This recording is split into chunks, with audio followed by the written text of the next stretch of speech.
హెచ్చింపుగా ఆశీర్వాదకరంగా మనల్ని దీవిస్తాడు. హల్లెలూయా.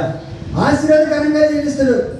ఆశీర్వాదకరంగా జీవించాలంటే, మనల్ని దీవించాలంటే మనము మన హృదయంలో మారు మనసు ఫలాన్ని పొంది మన హృదయాన్ని దేవునికి ఇస్తే చాలు. కొరింథీ పత్రికలో ఉంటుంది కదా, నీ హృదయమే దేవుని ఆలయం.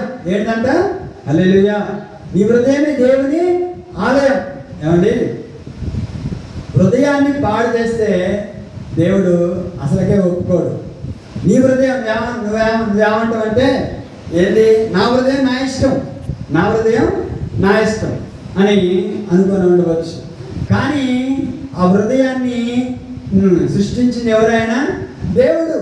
ఆయన హృదయం. ఆయన ఏమంటున్నాడు?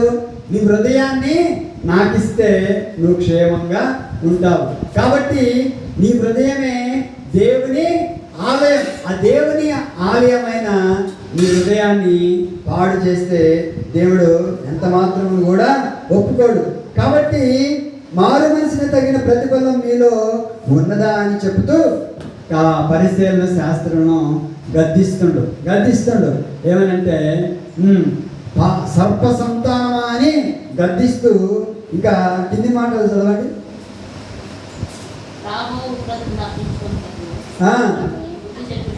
నీకు బుద్ధి చెప్పిన వాడెవడు?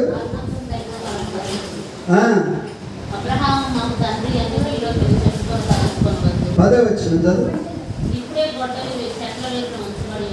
ఇప్పుడే గొడ్డలి చెట్టు వేరున ఉంచబడి ఉన్నది గనుక మంచి ఫలము ఫలింపని ప్రతి చెట్టును నరకబడి అగ్నిలో వేయబడిన. హల్లెలూయా.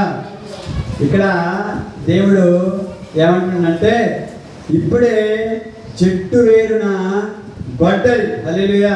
ఏంటంట? గొడ్డలి. చెట్టు వేరున గొడ్డలి. ఇప్పుడు మనం కొబ్బరి చెట్లు పెట్టినాం.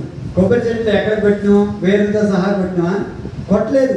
అంటే కొద్దిగా పైకి పెట్టినాం. అంటే వేరును వదిలేసి కొద్దిగా పైకి పెట్టినాం.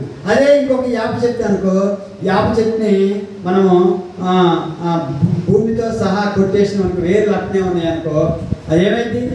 ఒక రోజుకి మలుస్తుంది. మన హృదయంలో కూడా పాపాన్ని, మనం మొత్తం పాపాన్ని తీసేసుకుంటే ఆ పాపం అనేది ఏమైంది? ఆ పాపం అనేది మరలా ఉండదు. వేరుతో సహా తీసేసుకోవాలి అంటున్నాడు కదా ఇక్కడ. ఇప్పుడే చెట్టు వేరున గొడ్డలి ఉంచబడింది. అంటే వేరుతో సహా తీసేస్తే